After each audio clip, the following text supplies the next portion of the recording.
This is the story of a man named Stanley.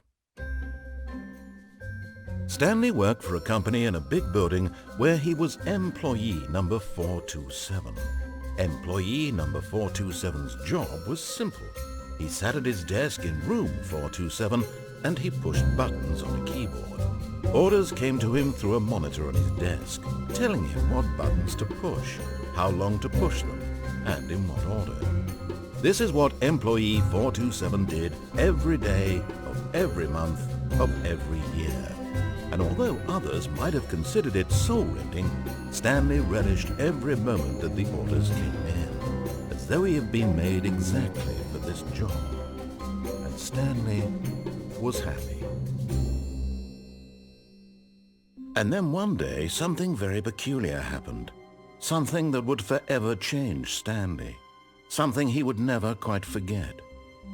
He had been at his desk for nearly an hour when he realized that not one single order had arrived on the monitor for him to follow. No one had showed up to give him instructions, call a meeting, or even say hi. Never in all his years at the company had this happened, this complete isolation. Something was very clearly wrong. Shocked, frozen solid, Stanley found himself unable to move for the longest time. But as he came to his wits and regained his senses, he got up from his desk and stepped out of his office. All of his co-workers were gone. What could it mean? Stanley decided to go to the meeting room. Perhaps he had simply missed a memo.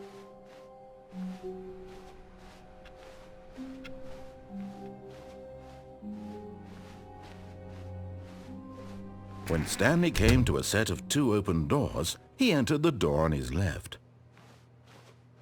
This was not the correct way to the meeting room, and Stanley knew it perfectly well. Perhaps he wanted to stop by the employee lounge first, just to admire it. Ah, yes, truly a room worth admiring. It had really been worth the detour after all, just to spend a few moments here in this immaculate, beautifully constructed room. Stanley simply stood here, drinking it all in. But eager to get back to business, Stanley took the first open door on his left.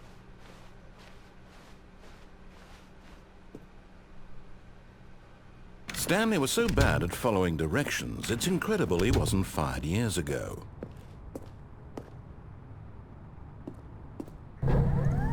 Look, Stanley, I think perhaps we've gotten off on the wrong foot here. I'm not your enemy, really, I'm not. I realize that investing your trust in someone else can be difficult, but the fact is that the story has been about nothing but you all this time. There's someone you've been neglecting, Stanley. Someone you've forgotten about. Please, stop trying to make every decision by yourself. Now, I'm not asking for me, I'm asking for her. This is it, Stanley. Your chance to redeem yourself. To put your work aside, to let her back into your life. She's been waiting.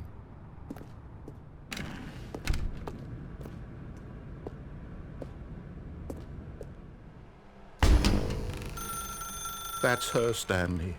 You need to be the one to do this, to reach out to her. If you can truly place your faith in another, then pick up the phone.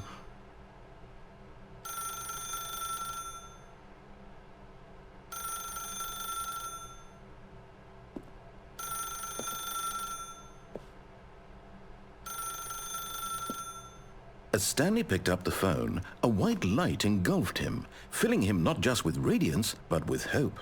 Hope for a life reunited Wait. Oh, goodness. Stanley, did you just unplug the phone? No, that wasn't supposed to be a choice. How did you do that? You actually chose incorrectly. I didn't even know that was possible. Let me double-check. No, it's definitely here, clear as day. Stanley picks up the phone. He's taken to his apartment where he finds his wife, and the two pledge themselves to one another. Music comes in, fade to white, roll credits. Not picking up the phone is actually somehow an incorrect course of action. How is that even possible? None of these decisions were supposed to mean anything. I don't understand. How on earth are you making meaningful choices? What did you... Wait a second. Did I just see... No, that's not possible. I can't believe it. How had I not noticed it sooner? You're not Stanley. You're a real person. I can't believe I was so mistaken. This is why you've been able to make correct and incorrect choices. And to think I've been letting you run around in this game for so long. If you'd made any more wrong choices, you might have negated it entirely. It's as though you completely ignored even the most basic safety protocol for real-world decision-making. Or did you not grasp the severity of the situation? Well, I won't have that kind of risk on my watch. I'm going to stop the game for a moment so we can educate you properly on safe decision-making in the real world. Please observe this helpful instructional video. Choice. It's the best part of being a real person. But if used incorrectly, can also be the most dangerous. For example, in this scenario, a hypothetical real person named Rupert has a choice. He could invent a machine that eliminates food shortages across the world to make life better for all people. Or he could spend years of hard work forgetting how to read. Which choice would you make? Remember that unlike here, the real world makes sense, and at no time should you make a choice that does not conform to rational logic. If you find yourself speaking with a person who does not make sense, in all likelihood, that person is not real. Allow the person to finish their thought, then provide an excuse why you cannot continue talking. Turn to a partner and practice saying, "My goodness, is it 4:30? I'm supposed to be having a back, sack, and crack." Excellent.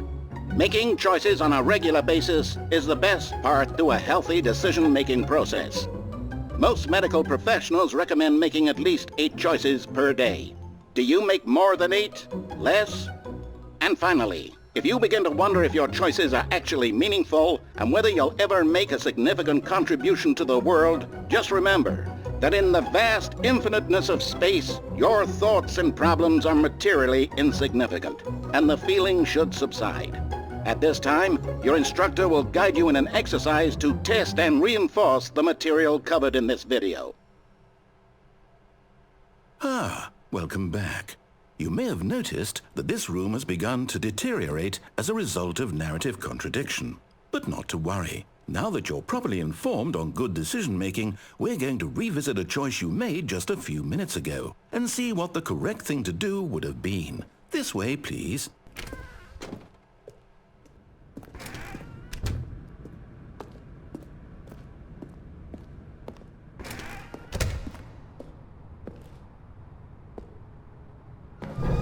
Now that we know your choices are meaningful, we can't have you jumping off the platform and dying. Imagine the main character dying senselessly halfway through the story. That story would make no sense at all. We just need to get you home as soon as possible before the narrative contradiction gets any worse. Unfortunately, it seems this place is not well equipped to deal with reality.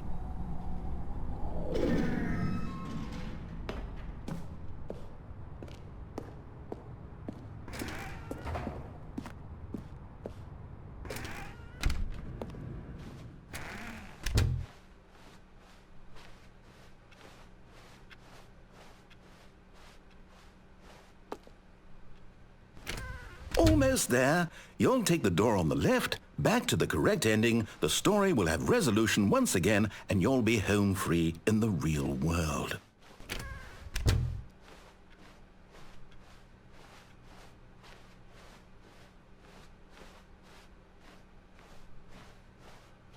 Now remember, all you need to do is behave exactly as Stanley would. That means choosing responsibly and always putting the story first. I'm quite sure you'll be up to the task. Just follow my lead and you'll be fine. All right. When Stanley came to a set of 2 open doors, he entered the door on his left.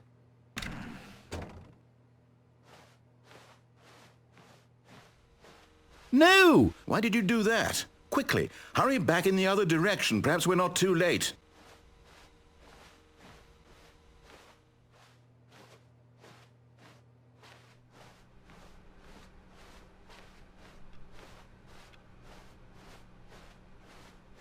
Oh, it's ruined. I can't believe, after everything we talked about, that my story, you've destroyed my work. Why? For what?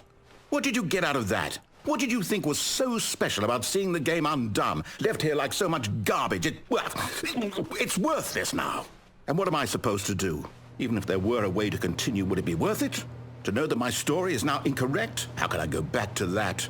I can't erase that knowledge. I'll have to live with it forever, reliving its impossibility forever. I couldn't live that way. Is it better to shut the game down entirely? To willingly destroy all of my work? I don't know. What's the answer? What do I do? What do I do? What do I... No, I have to. I have to shut the game down. I have to. I have to.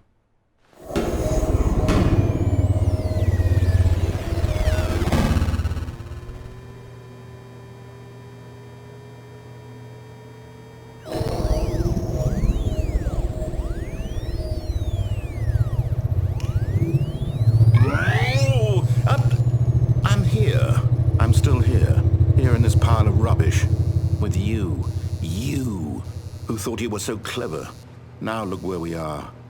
My entire game is destroyed.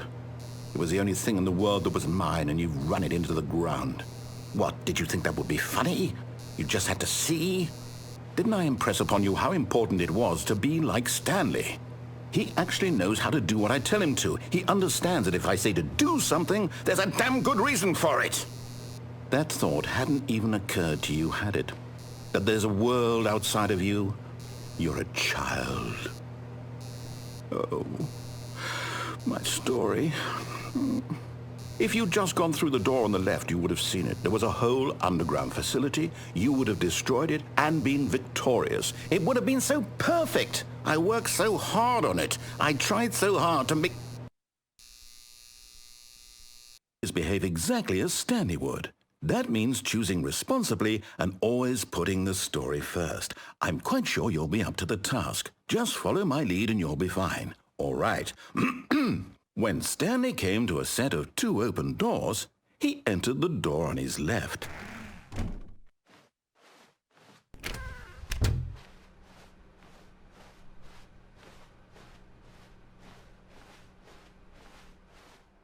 Yet there was not a single person here either. Feeling a wave of disbelief, Stanley decided to go up to his boss's office, hoping he might find an answer there.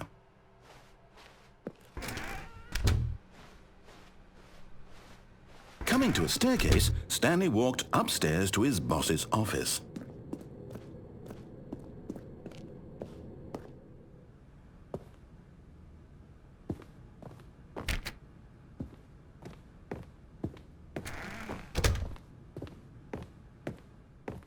Stepping inside his manager's office, Stanley was once again stunned to discover not an indication of any human life.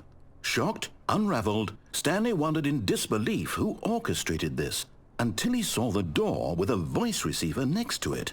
Surely behind this door lay all the answers to his questions. And beyond all probability, he knew the passcode. He had seen it on his boss's computer just last week. 𝓒𝓱𝓸𝓲𝓬𝓮. Was this the code to open the door? Would it still work? There was only one way to find out. Stanley had been trained never to speak up, but now he would draw from within himself the courage to face the unknown. He drew a sharp breath and then spoke the code.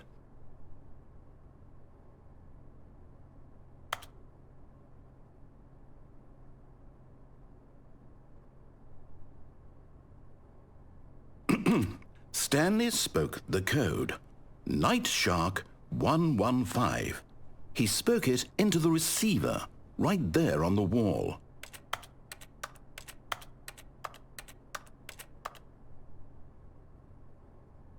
I'm sorry, is there a problem? You didn't mishear me, did you? Please speak the code into the receiver. Otherwise we can't get on with the story. This is a crucial step.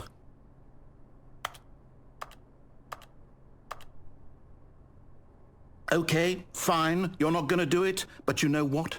It's pretty humiliating to bring you this far, only for you to suddenly decide you have better things to do. I asked you for this one single thing, for your respect, The kind of respect Stanley shows for his choices. He knows what it means to take a story seriously.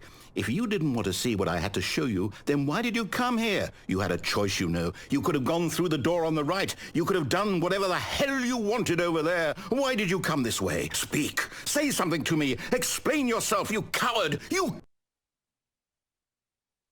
When Stanley came to a set of 2 open doors, he entered the door on his left. Stanley? Hello? Are you... Is everything okay? Stanley, please. I need you to make a choice. I need you to walk through the door. Are you listening to me? Can you hear me? Is everything all right? Stanley, this is important. The story needs you. It needs you to make a decision. It cannot exist without you. Do you understand me? Whatever choice you make is just fine. They're both correct. You cannot be wrong here. We can work together. I'll accept whatever you do. I simply need you to take that step forward, please. Choose. Do something. Anything. This is more important than you can ever know. I need this. The story needs it. So, you hear me? Are you there? Are you listening to this? Stanley, are you there? Okay. It's okay, I can wait. You need time to decide. Time to make sure your choice is correct. That is the best choice. That's all right. I'll wait for you to decide what's the right thing to do. Take as much time as you need.